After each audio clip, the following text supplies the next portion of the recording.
I'm Damien the DM from Adventures in Aurelia, a collaborative storytelling experience told through a game of Dungeons & Dragons, part of the Gonna Geek Network, just like the show you're checking out now. Shows on the network are individually owned, and opinions expressed may not reflect others. Find other epically geeky shows at GonnaGeekNetwork.com.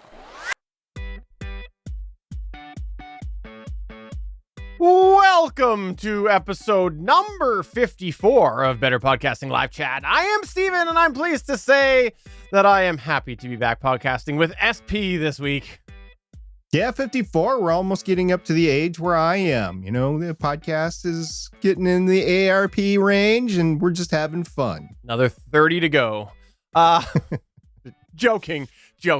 SP, first off, thank you for holding down the fort last week. You did a fantastic job. I really enjoyed having you do the show on your own because I wasn't there, and I got to just sit back, enjoy, and listen to some awesome podcast content from somebody that I respect in podcasting. So I really enjoyed that. Yeah, thanks for watching and listening. I appreciate that. I did notice that you left in one point where I got all choked up literally and needed to take a drink of water and was powering through my voice. I thought, surely he'll use this as an edit point. Nope, he didn't. I know. I thought of that afterwards because I noted it while I was previewing it. I wrote it down and then I just forgot to go back entirely. I literally caught it and everything. I apologize for that. That's my fault. And apparently I just was still on vacation mode because that was my last day of vacation that I edited that together. And I don't know. It just slipped my mind to go back. You know, it's fine because this was supposed to be not edited. You did have to do some editing, though, because you added some graphics in the intro and outro, which I didn't actually have at hand. Yeah, well, I have it, but it's old, so I didn't want to use it. So I just recorded it raw, and you did the good stuff at the end. But yeah, it was good. It was fun. I had 4 things I wanted to talk about, and I talked about it. So I don't know. Hope everybody enjoyed it. Well, thanks again for doing that. And yeah, we were away the week prior just because we were both on vacation. But yes, if you're checking out the live version or even the video version afterwards, you will see that we have finally modified the overlay many months in the making. It's pretty much what you've come to know about it. But we do actually have at the bottom now the live chat room embedded so that you can see what the live chat room is saying during the show. It will not be there when we go back to the main season of the next season of the main show, Better Podcasting, but it is there for the Better Podcasting live chat with no S. Right. It is there for the next few weeks. And yeah, I'm interested in this. This guy is different than what you have done for Gonna Geek. So we'll see where it is. We are in the live chat in our Discord server, which you can find at betterpodcasting.com/Discord. And we look forward to hearing and seeing now everybody actually on there. I should have said reading and watching and everything. But anyway, we see it visually at the YouTube channel. Yes, for sure. Let's start off with something that kind of affects various podcasts right now, likely. But it's all about the SAG strike. For those of you that didn't know this, the Screen Actors Guild of America, is it? I don't know if that's in there, but the Screen Actors Guild. I'm not editing that out. They are on strike, and so there are certain things that the SAG union is forbidding during the strike, and so that's kind of affecting some podcasts because one of the things that's in there is about promotion of different specific works. I don't know all the details about it, but there's certain works that they cannot promote anymore, and that does include on things like podcasts. And so there's been sort of this little ripple through a bunch of podcasting of people who are part of SAG and are not going to be doing these shows that you would. Or are hopeful to join SAG one day. A very good point. And that leads me into one of the other aspects of it, which is influencers, because I didn't know this, but apparently SAG has an agreement with certain influencers. I don't like the term influencers, but it is an official term. So I'm going to use it because that is what they're called But influencers is a broad topic, but they apparently have an agreement with certain influencers as well. And so there's some people that aren't actors that you would never think are actors, but you may have seen them on things like, big TikTok channels, big YouTube channels, things like that. And because they are probably Instagram as well, they are influencers, they might actually be a part of SAG through a specific agreement that's in there. And so they'll also be bound to that as well. So online, in all of this different content creation, there's been quite the shift in a little while. And the really interesting part about it to me is the last time that we had like the writer's strike was way back in 2007. And then the last time there was a SAG strike was like forever ago. And things are so different now. And there's a lot of unclarity. And I say that specifically that way because they are trying to put out, SAG is trying to clarify what is forbidden, what is not.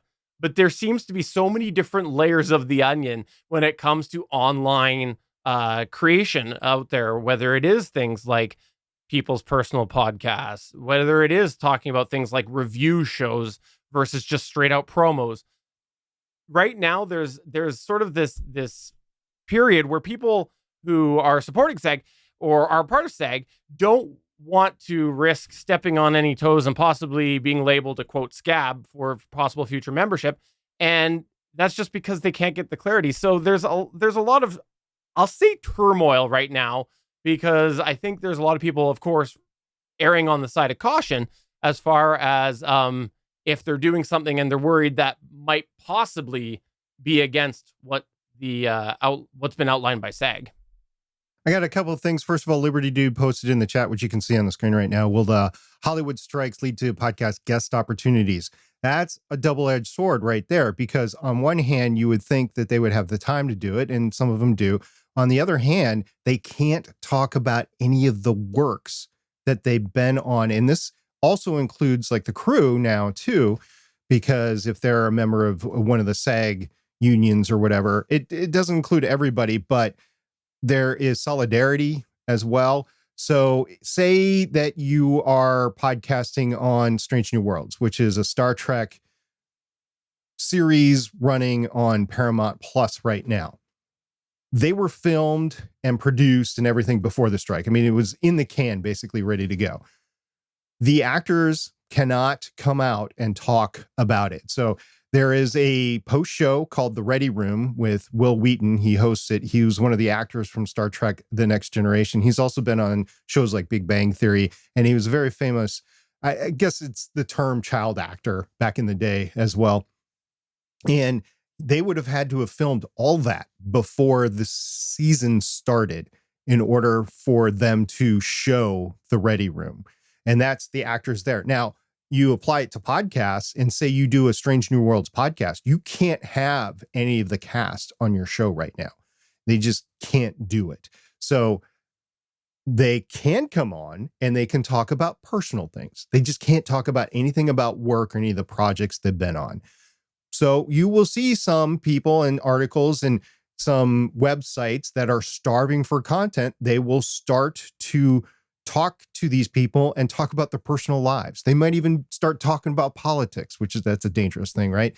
But you will not hear them talk about their stuff. And this has all the indications to go a very long time. This is, as Stephen pointed out before, this is a different time. The last time two major unions were on strike at the same time was 1960 in the entertainment industry. It was a very different time back then. You had 3 network channels. You had 40 movies, maybe 50 movies coming out a year. Now you have a lot of channels. You have a lot of streaming services. You have content galore. I guarantee you, listener and Steven, you have not seen everything that you've wanted to see at this point. There is tons of back catalog for you to see, right? Absolutely. And I think that's the other aspect of it where there's sort of this disconnect. And I think we've seen this with streaming services. And this kind of plays a little bit into some of the podcast boom that we saw, where what is presented is different than what it used to be from a powerhouse perspective. You said, back when the two were on strike, there was 3 networks. Well, even 10 years ago, you had very few major players as far as distributing products go. And now you look at how it's all fractured, where you have a streaming service that has certain properties, another one that has certain properties. Some people are only watching some streaming. Some refuse to go to the theater. Some want to get back into theaters. So it's a very different landscape. And I suspect that sort of realization from both sides is going to take a little bit of time to find that happy medium where that's reflected in the negotiation talk. So I agree. It could go on for a very long time. And that's going to, there's a lot of podcasts out there and other online content creation that do review shows, and they do land those interviews, and they do get inside information, or even, maybe not even inside information, but they're relaying information maybe from a public source like social media and whatnot.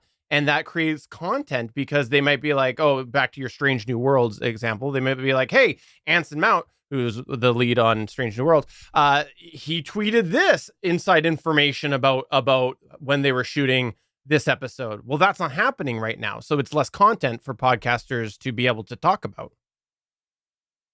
And also, it would affect people that might be on the fringe of being main cast, or whatever you want to say, even writers. It would impact their ability to podcast about reviews. So I won't get into specifics right now, but on a podcast that I have, I'm probably going to be losing co-host temporarily.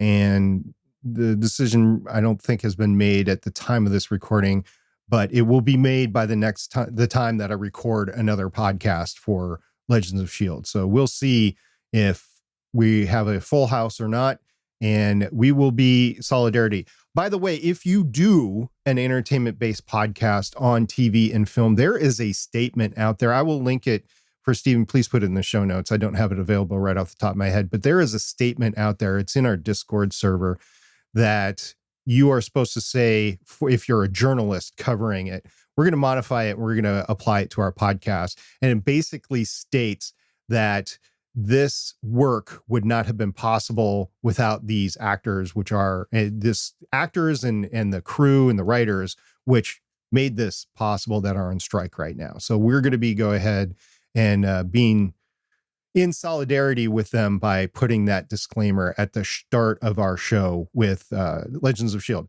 I want to take it to another level. Say you are just starting a podcast. And this might even be a podcast on a series that has been out there for years. You're doing one of those rewatch podcasts, either on movies or a TV series or whatever. So you're great. You're going to get into it. And then you're like, okay, I'm going to do this awesome intro, and I'm going to have a voiceover. You can't do that. With a voiceover artist that might want to work in the industry. You just can't do that right now. There are some cartoons or animation series that are still okay because they're covered by a different union. But if you get into something that's on the big screen, on a film or a feature film, like Across the Spider-Verse that just came out, you would not be able to partake in that production right now. So it's a fine line. I have yet to read explicitly, you cannot take part in these podcasts. But there's been enough verbiage in there on solidarity and don't be a scab if you want to be part of these unions in the future, that it's going to impact even voiceover artists for those projects.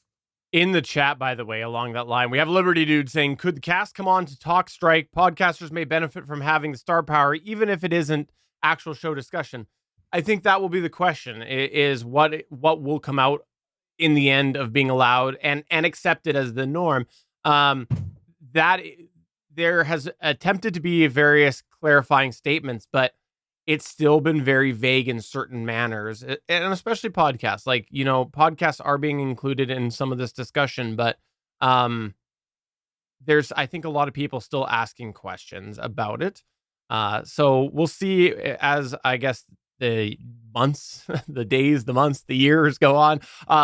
Hopefully not years, but we'll see what happens and what clarifying comes out. The only other thing that I want to say out there is there's been lots of stories about this, and people can make the decision they want, but I don't put it out there that there has been a lot of talk on different content creator side that some of the studios have been reaching out to content creators to try to fill in some of those promotional gaps and whatnot.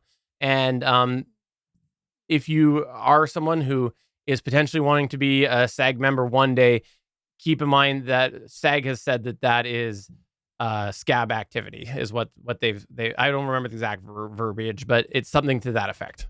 I can't remember the term. Is it scab? I don't remember reading the term scab. It's some. Okay, you're it probably right. You're probably right. It's probably not.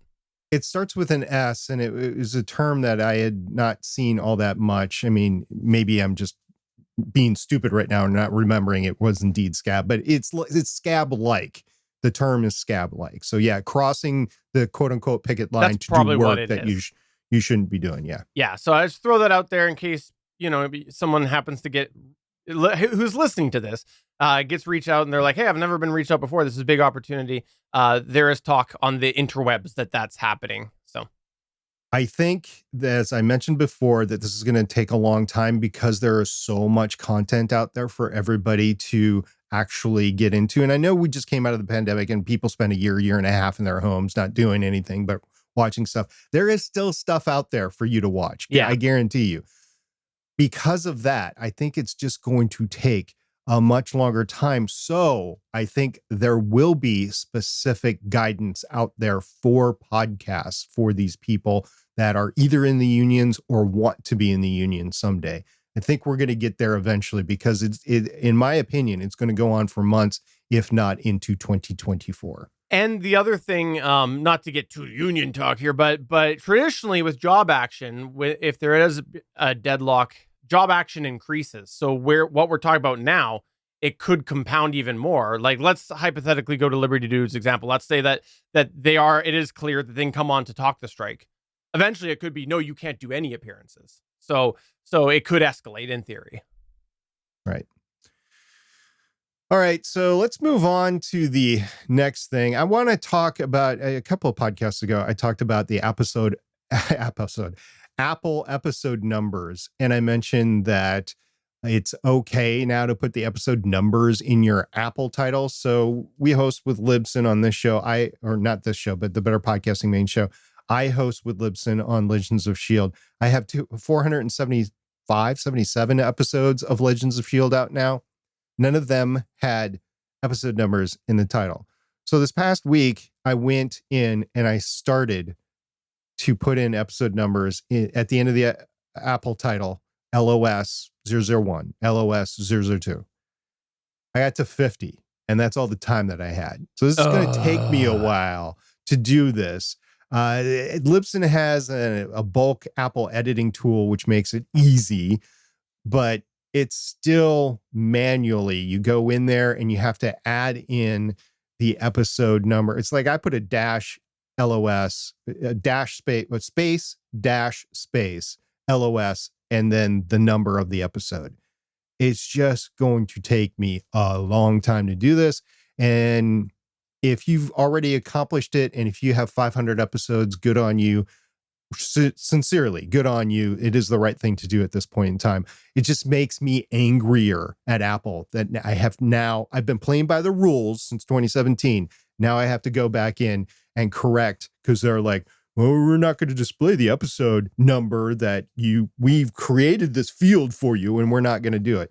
So just want to give everybody an update. I got 50 done since we talked about it last time, which has been 3 weeks, and that's it. So I'm mad still. Yay for my rigidness, because I think I tried to do my RSS thing, modify my script in order to be able to strip it out for Apple, but I don't think I ever got there, or I did it and it broke. So I could go looking, but in any case, I kept putting it in there. I'm pretty sure, unless I'm forgetting after, what I did before the break, but I'm pretty sure I just was lazy and like, I'm not doing that. I don't know. Yeah. So you put a note in here. I hadn't seen this yet about the SM7. Yeah. So apparently the SM7 is 50 years. It's being celebrated by Shure. Do I have a bell? I do have a bell. There we go. Yay. Yes. I know that was pretty pathetic. Yes. Yes. But Yes. for the audio, or for the actually everybody heard that. That was SP frantically trying to stop it because apparently he looped himself. Yeah, I've got one with a loop and one without a loop, and I hit the one with the loop instead. Anyway, Shure put a thing out there. They go, celebrating SM7 50 years of an audio icon, and they have done a contest. Right now you can enter for a chance to win one of 50 uniquely numbered signature edition SM7B microphones. This contest is going on apparently by Shure until 11:59 p.m. Central Time on August 21st. Now you might be saying, Steven, I am so excited because up in Canada, they're even more expensive than America. Or you're going, wow, over in Australia, all we've got is Rode products because we just love Rode so much, which I can get that. Well, you're not in luck because the contest is only open to Americans. Quote, prize winners, quote, the sweepstakes is further limited to any legal resident of the United States, 18 years of age or older, who is not employed, blah, blah, blah, blah. But basically the bottom line is it's a U.S. contest. But if you'd like to check that out, you can. We'll have the link over in the docs over at betterpodcasting.com in the show notes for this as well. We do have it in the Better Podcasting channel on our Discord. But yes, there is a contest for that. But I just thought, cool, 50 years of the SM7. Yeah, it's pretty cool. I mean, we've all heard the stories about it. I've actually tried one. You've tried it. I think it was actually the same one. You're on one now, yes, right? I am. And which is different than the first one. yeah, it's the second one that you've had in your studio, basically. That's what I was trying to get to. Is like, I've tried one. It got mailed close to you. You were able to try it for a little bit. So we tried the same microphone, and now you're on a different one. And it was the Thriller microphone. It has been noted in studios for major recordings and for radios. Matter of fact, I want to say it was the microphone on Frasier too. I don't know. Like Frasier had this radio show, right? Yeah. I think it was a Shure SM7. I've seen him on TV shows as well. So they're being used as prop. So yeah, famous microphones. And yeah, they've been around for a while. I think it's the same capsule. I would have to read up on this again, but I think it's the same capsule that's in like the SM58, but it's just configured differently inside the SM7B. I don't know. It's a good one. And I would encourage everybody to go ahead and do it because this is going to be a signature. It's going to be one of 50. It's going to be numbered. So in a few years, you can go to an auction house and you could say, I've got this one. And then some Shure fanatic is going to pay like $10,000 for this dang thing. You know what's going to happen. By the way, you're going to be very disappointed here. It is not an SM7B. It looks to be an Electro Voice microphone, probably an RE20. I know I've seen it on TV before. So you're talking about the Frasier one. Yeah. Yeah. I know I've seen it before. Yeah, it's all over the place. And by the way, if you do have an SM7B and you've had it for a little while, it's a good opportunity to say, what did you like about it? Maybe you had one and you didn't like it. What didn't you like about it? Come on over to our Discord at betterpodcasting.com/Discord. I would say that the SM7B can be a little bit of a polarizing microphone as far as discussions go. I think that it is very subjective to different voices, and some people love it and some people don't love it. But I'd love to chat a little bit about that over in our Discord server. I like talking about gear every now and then. Gear, every now and then. We talk about it every day if we could. So it might not be 50 years, but what's 20 years, SP? Oh, 20 years. So apparently, I've seen this all over the place as for the date, but apparently everybody's celebrating this. Podcasting is now 20 years old because the first podcast out there is posted July 9th, 2003. And I remember it being like in September, October timeframe, but I'm going to have to go back into history. So happy birthday, podcasting. You're 20 years. And to think, Steven, we're still on the side of we've been podcasting longer than half the time that podcasting's been out there, right? No, Yes. no. You're over 10 years podcaster, so am I. So we've been podcasting more than half the time that podcasting More has than been half. available. Sorry, I misunderstood you. I thought you were saying the reverse. Yeah, that's me not paying attention, apparently. That's fine. So yeah, it's happy 20th anniversary podcasting or birthday, whatever. Is it an anniversary or a birthday? What do you think? I think it's a banniversary. Anniversary. I'm not going to pick on that. I can't pick and choose.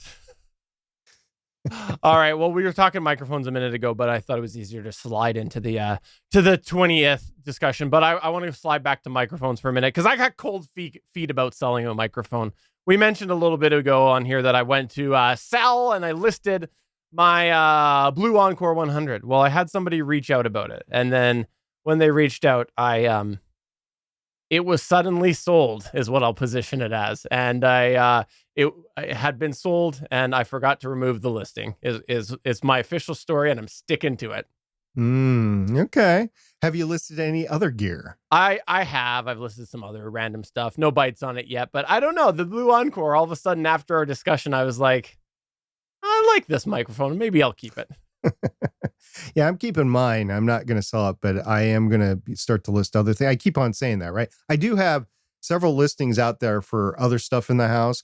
I have sold some outdoor power lawn equipment, by the way. That's always fun because does it work? Yeah, it works. Well, can you start it for me? Yeah. So actually, that's a funny story. The ads now, most of them online, allow you to put a video in there. So I just take a video of me starting the dang thing up. So they can't ask, well, does it work? Well, did you watch the video? But now I need to get into the gear and sell off the gear and get it out of the house. Over in our live chat, we had Johnny Pennington talking about the contest, and he said, I need to try. My luck is doing good. I just won a better podcasting mug, which I think is the best contest around. That is the best. Yeah, Johnny, you need to put that picture in the Better Podcasting Discord channel. Was there a picture? Yeah, well, he took a picture and he sent it to us in email, but I don't feel comfortable taking that because I was not given explicit permission to do so and posting it. I think Johnny has to figure out how to take that picture and post it in our Discord server or give us explicit permission to do so. One or the other. Preferably permission to also place it on screen during the live show. Okay, there you go. Okay, I got a random question for you following up for last week, Hespy. Quest. So like I said, I listened to the show. I enjoyed the show. Yeah. I even, noticed your errors and everything. But I think I did pretty good for a solo show. You did a fantastic job. No, you did an amazing job.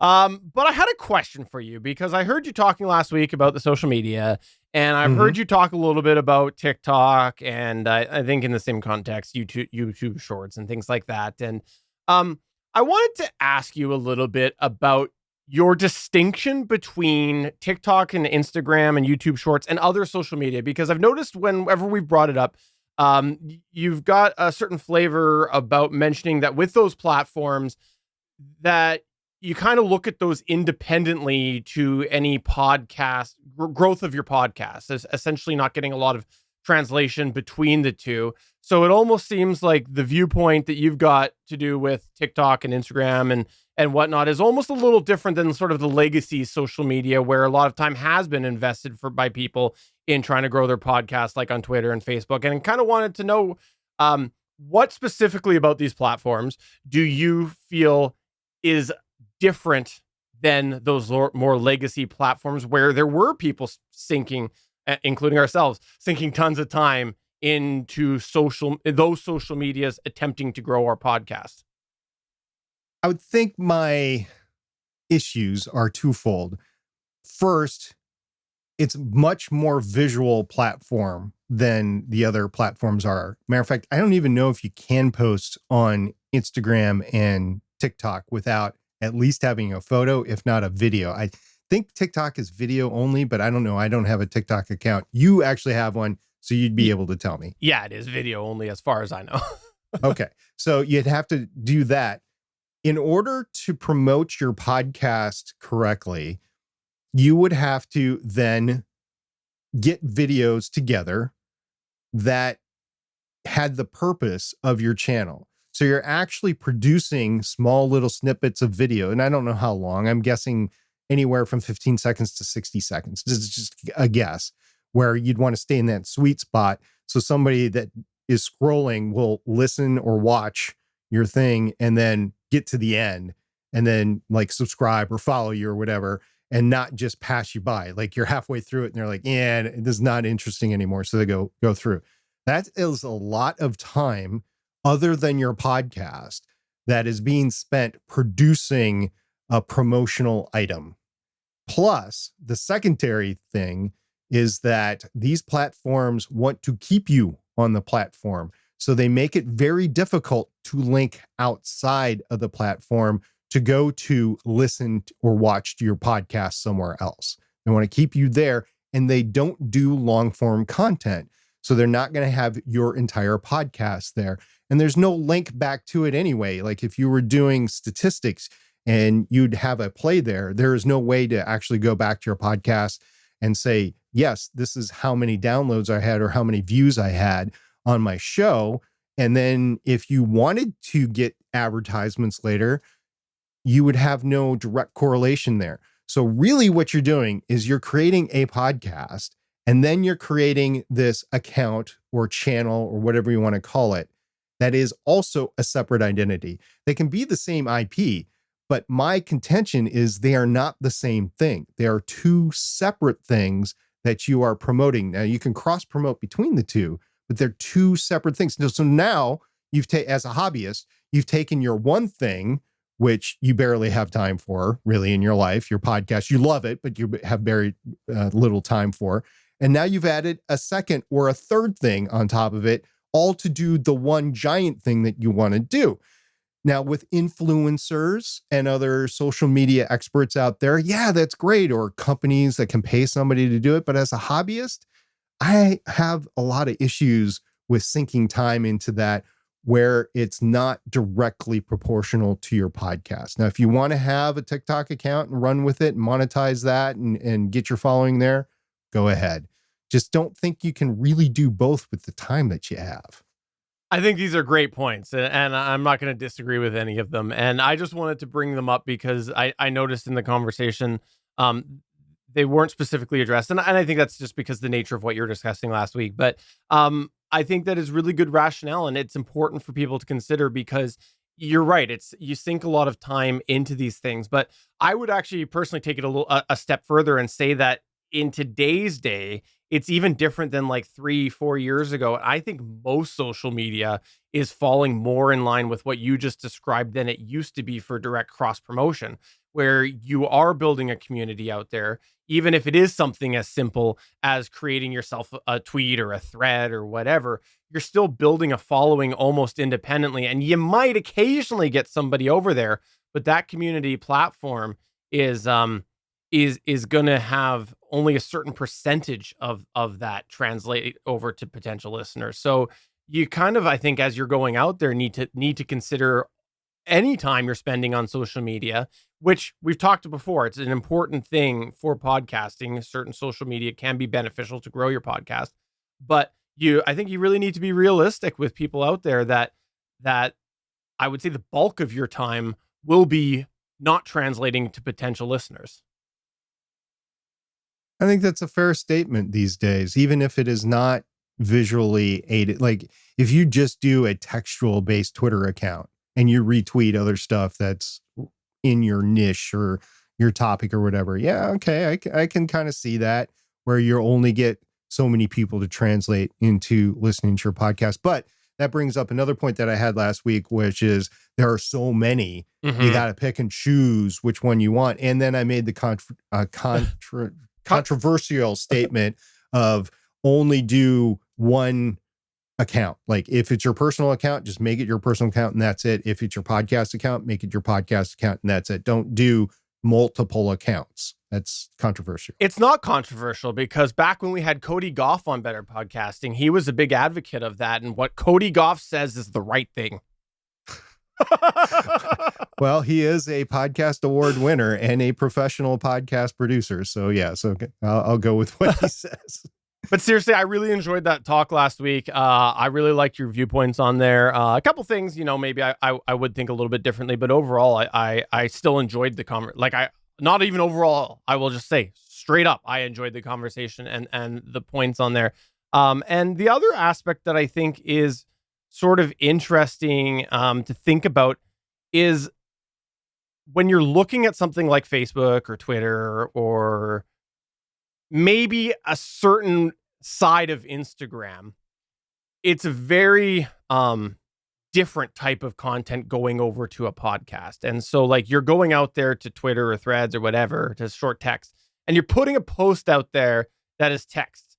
And it's very different than a podcast. When you're looking at something like TikTok or YouTube Shorts or whatever, it's very close. And so people might be they might really be into that sort of type of content, but in a way that is mimicking that platform that you're on. So someone might be like, I love content creator reviews.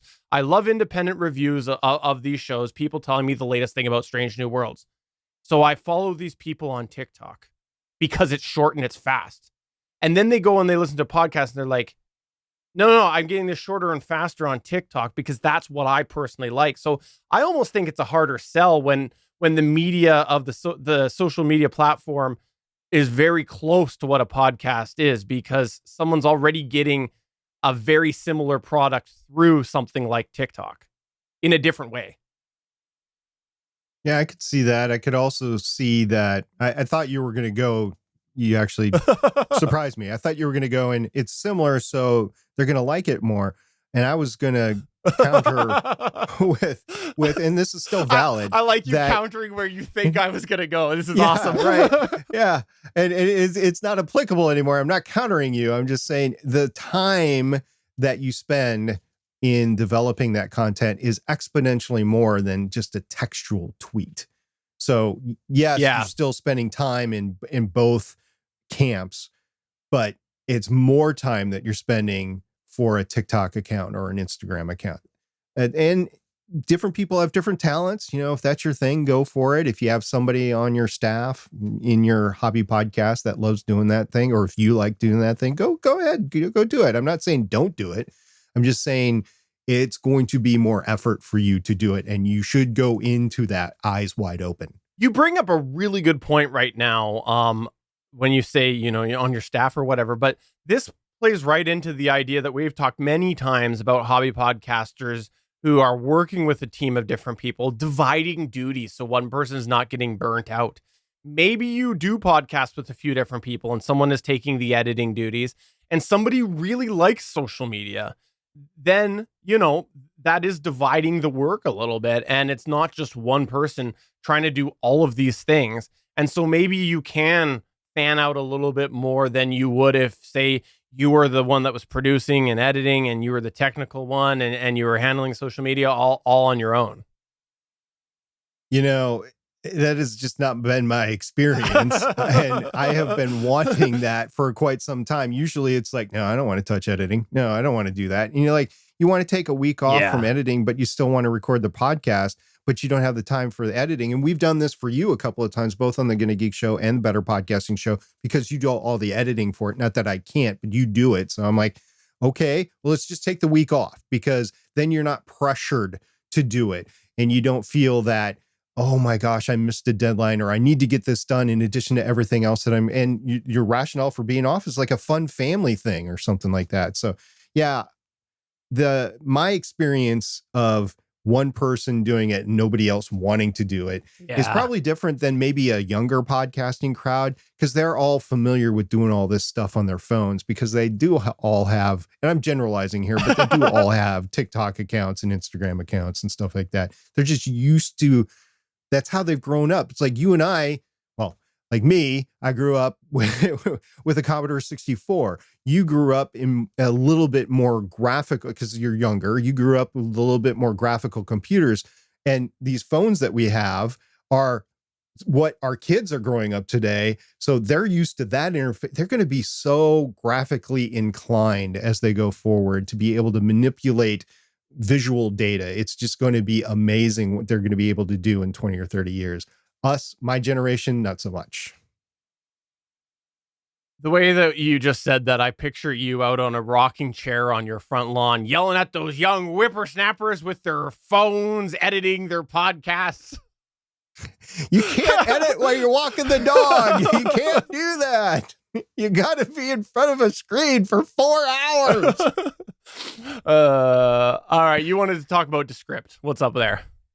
I do. So I was asked by Descript's community manager, Ashley Hamer, also an award-winning podcaster, by the way, to participate in an interview for how they looked at AI and creators and how AI may be good for creators and some of the bad things as well. So I was a part of that. I got to have a little clip in their video. It's like a short 7-minute video, and I was one of the podcasters they interviewed, and it was fun to do. I just didn't know that they were going to do that. And oh, by the way, my pod mic in that interview was like askew. I was like, oh, you really did use the video from so my pod mic's a little askew in there, but yeah, it was kind of fun. I'll link the YouTube version of it, but there's also an article that they went through a lot of stuff too. So if you haven't gotten to AI and you're listening to us and you are into podcasting, you might want to take a look at that, because it's very much a 101 and the future possibilities of what AI could bring to you as a hobby or independent creator. I'm looking at your askew pod mic right now. It's pretty incredible. I do have a question for you though about what you just said, and yes, everybody go check that out and everything, and we'll put it in the notes and whatnot. But you mentioned that you about being surprised that they were using the video. Was that out of curiosity? I'm not trying to throw anybody under the bus, because I think I want to take this to more of a learning opportunity possibly. Did they make that clear to you up front that they were going to use the video? They did. Okay, they did. They did. And because I was in the studio and what I podcast in normally, I was like, yeah, sure, go ahead. I just didn't bother to turn around and look behind me for that, like see the pod mic. Otherwise, I would have straightened it up. But yeah, they did. They said, okay, this is going to be recorded. Are you okay with that? And I said, yes. And then they said, this will be video recorded as well. Are you okay with us using clips of the video? They didn't say they were going to use the whole thing. It wasn't like a podcast interview. They just wanted to do clips. So it was a true like journalistic interview. It wasn't like a live streamed interview like we're used to on Better Podcasting. And I knew they were it was like a narrative style thing where they were just putting a bunch of experts and people that were experienced creators in there and stuff like that. So yeah, it was a pretty fun project to be a part of. For me, I just sat down with them for, I think it was an hour. I think Ashley started to really ask some questions and really go down some rabbit holes and stuff. So I think she was enjoying the talk with me. They did also have I forget her name. They did have another actual journalist there that they had on staff to do it. So yeah, it was interesting. You remember that documentary about podcasters a few years ago? Yeah, I do. Yeah, it was kind of like that, but this is the next generation for AI. This is all sorts of creators, not just podcasters, but all sorts of creators. So it was kind of fun. Whether or not you like Descript, I would encourage you to check it out. In the chat, Liberty Dude is asking what this request was done at the time of recording or in advance about you being on video. So the video was done right then and there, and Okay. I could have said no, but I rolled with it because, like I said, I was in my environment that I podcast. There was a lot, it's kind of funny. We were talking about you not using over the can earphones last time that we podcasted together. Oh, yeah. A couple of weeks ago. I forget about that. That was so long ago. I've wiped it away. It was pre-vacation. So you use in-ear monitors, but I use the cans, and I'm watching all these other creators, and you could see the disdain for all of them not wanting to wear headphones because none of them were. And here I am with the traditional podcaster or radio broadcaster setup with, the big microphone in my face and the earphones on and everything. I'm like, okay, well, one thing here does not look like the others. All I know is I was really happy to see my cardboard cutout behind you. That was nice. Thank you. Oh yeah. Well, and I stroked it a little bit too. Okay, so back to Liberty Dude's point there, and that was kind of where I was going with my question was I think that if you're going to bring somebody on and you're going to use them, do an interview with them, it's important to set the parameters up front of what you're expecting. And we actually ran into this years and years and years ago with somebody that we interviewed, and we had thought that we had done a good job of explaining what we were looking for out of the interview for the show and everything. But when we connected, they were instantly like, "Oh, you want to record me on this?" And they were confused. And I think we kind of assumed that maybe it went through an assistant or something like that. But I think it was a lesson for us just to make sure if we were going to ever interview anybody, just make sure like it's as clear in writing as possible. And something like that, I think it would be good, I think, up front to possibly do that. Now, they also might be rolling with the idea that if they say up front maybe video, it might make some people say no, as opposed to connecting with them and then going, no, I'd really not be on video. At least you still have them there for the audio. You might not scare them away up front if they're comfortable with audio but not video. I learned very early on when I was scheduling for Better Podcasting Chats with SP to make sure that everybody understood that it was going to be a live streamed video and that video would be recorded. And I think once I got beyond the sphere of the immediate people that were fans of the show and watched us all the time, I think once I got beyond that, the very first person in the interactions was like, okay, before this was in the scheduling, this was beforehand, I just noticed that there might have been some misunderstanding. So I was like, okay, this is what's going on. Are you okay with it? And they said, yes, sure. So then for every other interaction that I had after that, I made sure that they knew exactly what was going on. And I have not done anything differently since. Unrelated, in our chat, Johnny saying, I've been looking into speech-to-speech AI for audio drama characters. I'm not sure, is that a product, speech-to-speech AI? But if you decide to use another AI software, you could lose the voices for the characters that were established. I think I will just do the voices. So I'm assuming speech-to-speech AI is a product, is what he's talking about. Yeah, I'm not sure what exactly that is. Maybe text-to-speech AI?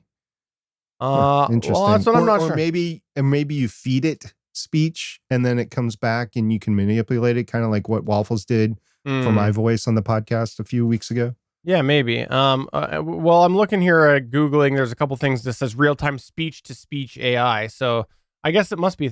Transform your voice into another within seconds. So that is what it is. Interesting. So it's like VTubing, right? Where you have the cartoon character, instead of being visual, it's audio.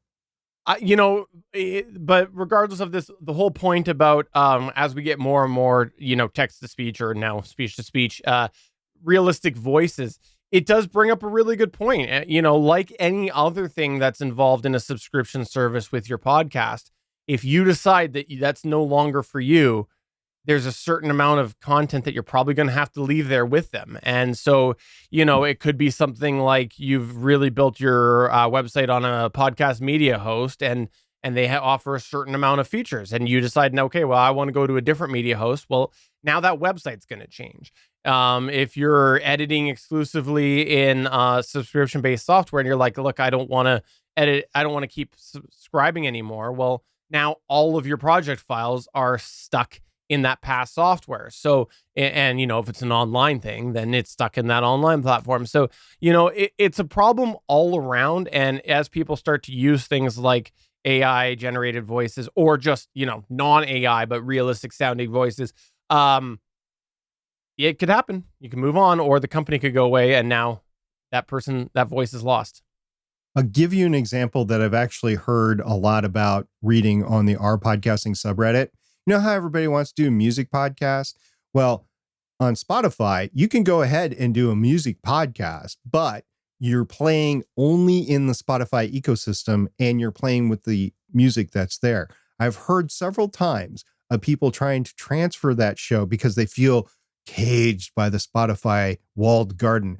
I want to get my podcast ever, not understanding that the reason that they're caged in there are music rights, right? So they go ahead and then they apply to go to another, put in a 301 redirect, have their show redirected and stuff like that. And then all of a sudden, boop, most of their episodes or all their episodes are gone. Like, what happened? Well, you didn't have the rights to all that. Or they get a takedown notification. Yeah. Johnny is clarifying that, yes, you speak and then it tweaks it to a different voice. So it basically keeps your inflections and your readings and your pauses. So that makes a lot of sense. That's really cool. I was not familiar with that, and I want to familiarize myself with that, actually. Yeah, to make yourself different. And, yeah, I guess this will spur a whole new round of anonymous podcasters. Mm-hmm. For sure. If it sounds good. And that is a big if. Even if it doesn't sound good, as long as it disguises your voice and you can understand it. Is that your definition of good? Is if you can understand it? No, I mean, people, because I think that if someone is hearing a podcast and they go, that voice sounds synthesized, there's a certain percentage of listeners that will lose with synthesized speech. Okay, fair. All right, so I caved, SP. I caved. I saw you caved, but I don't know what you caved about. You didn't you strategically did not put what you caved about in the show notes. I did cave. So after many, many summers, I caved. And this is partially because I decided that another year is going to come and go without putting a heat pump into the house. So I have some portable air conditioner units upstairs that are in a couple different rooms.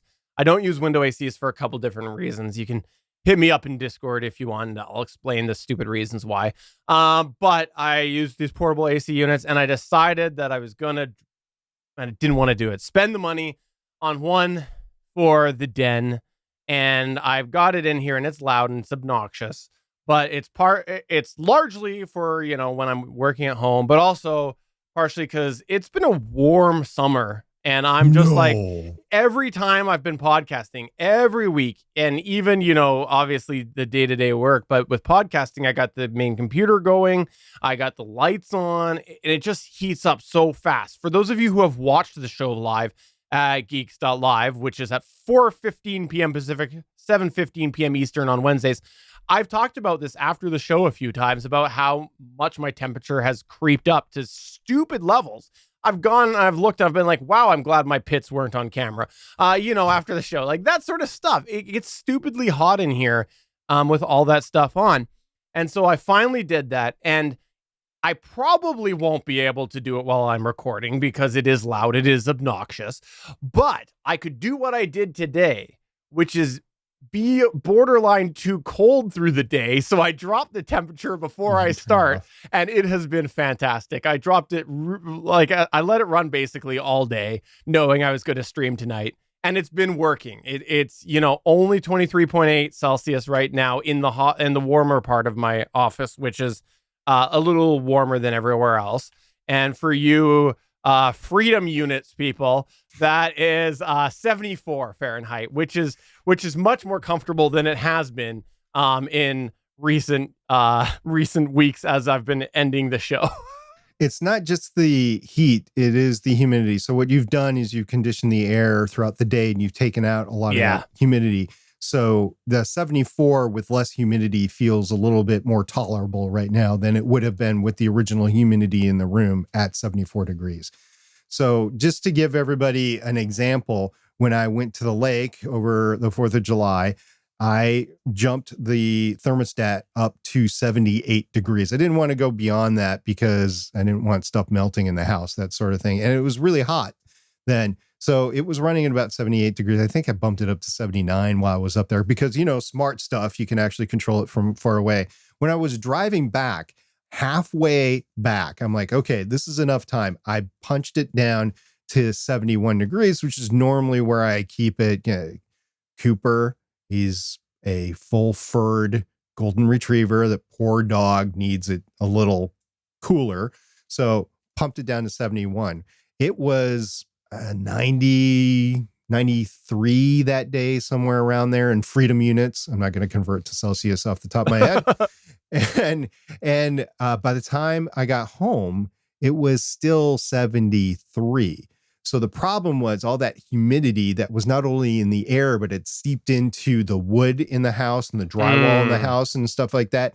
For over a week, it had the air conditioning tried to take that out, and it just couldn't get all that way with the excessive heat. Now, it was comfortable when I got home, but it then took overnight to get down to like once I got home and I figured out the situation. I'm like, oh crap, I'm going to push this down to 69 degrees.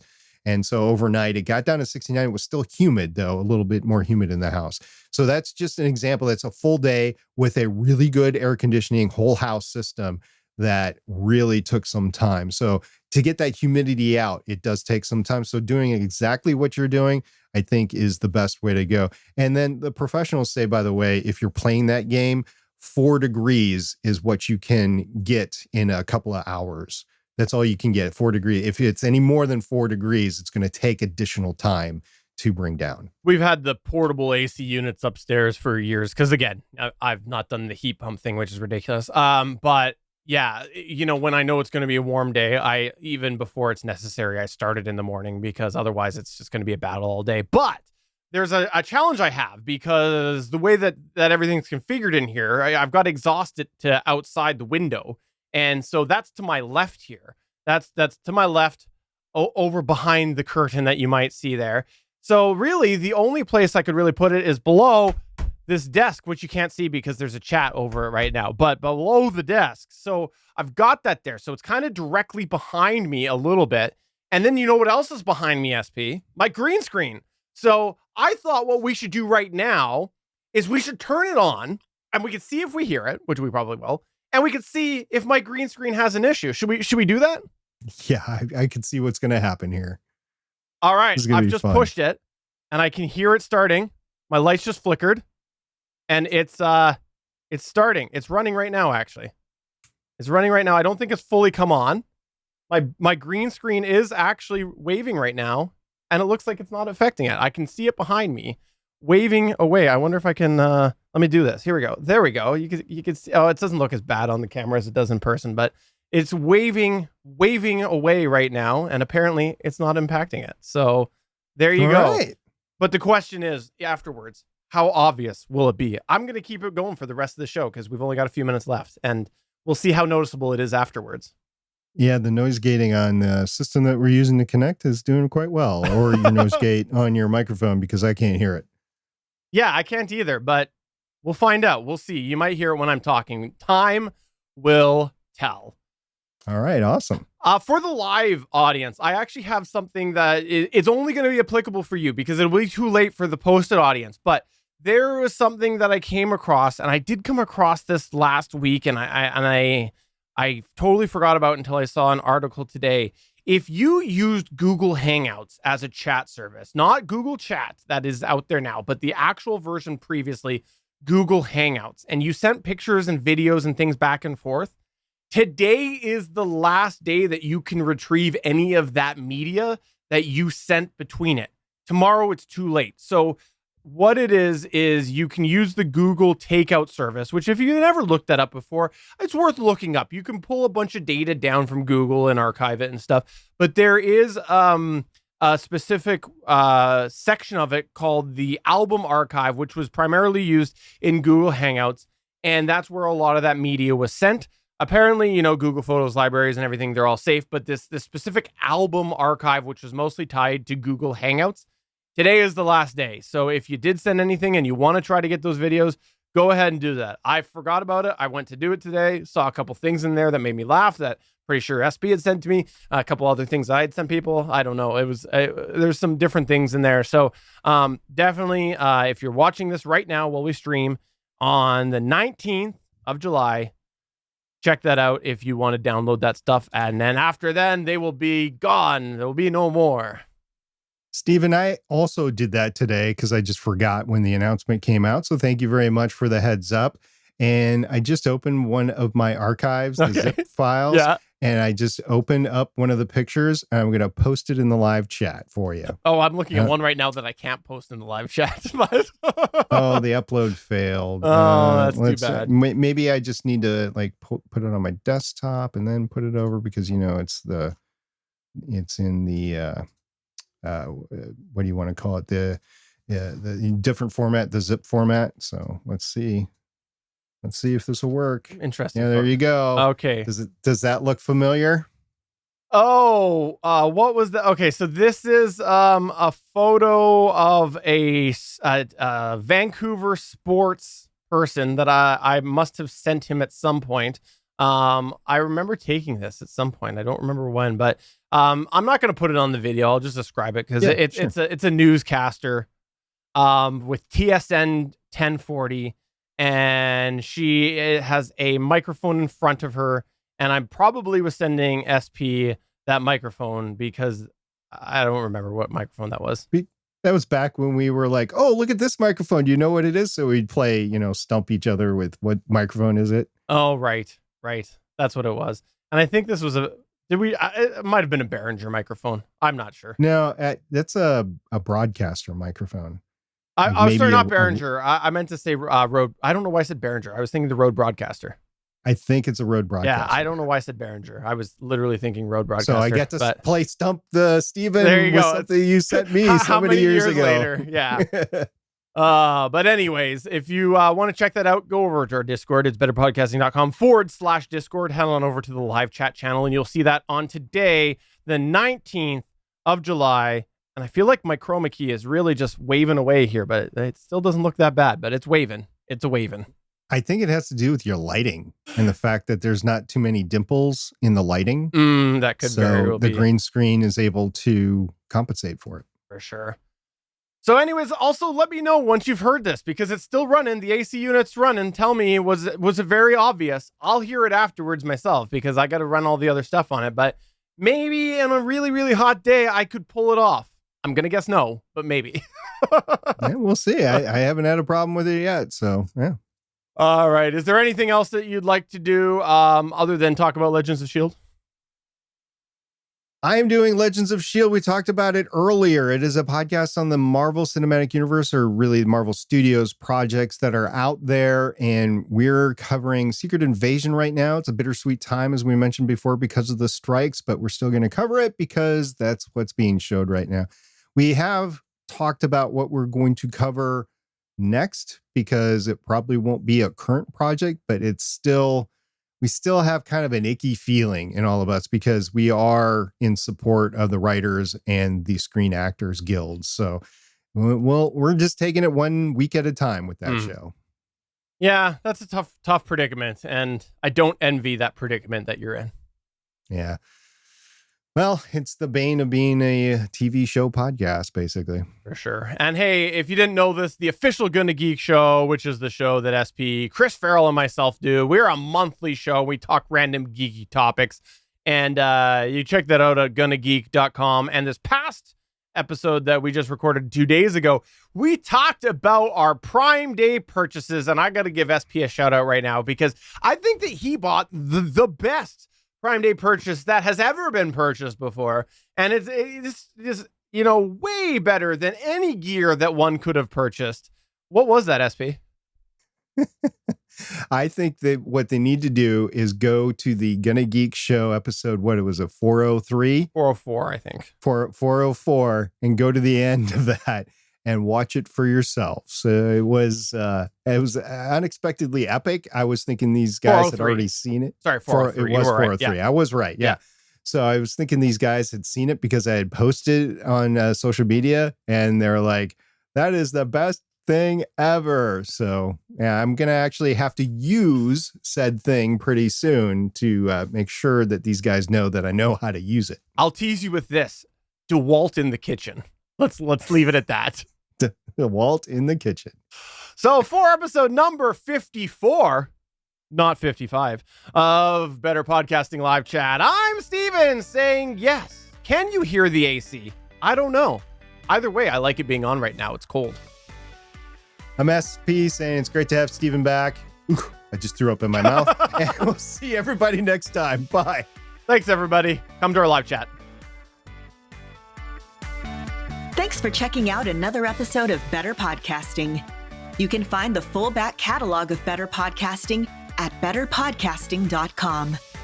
If you're into geeky podcasts, please check out the other podcasts on the Gonna Geek Network at gonnageeknetwork.com. This show was produced and edited by Stephen Jondrew. Voice work was done by L.W. Salinas.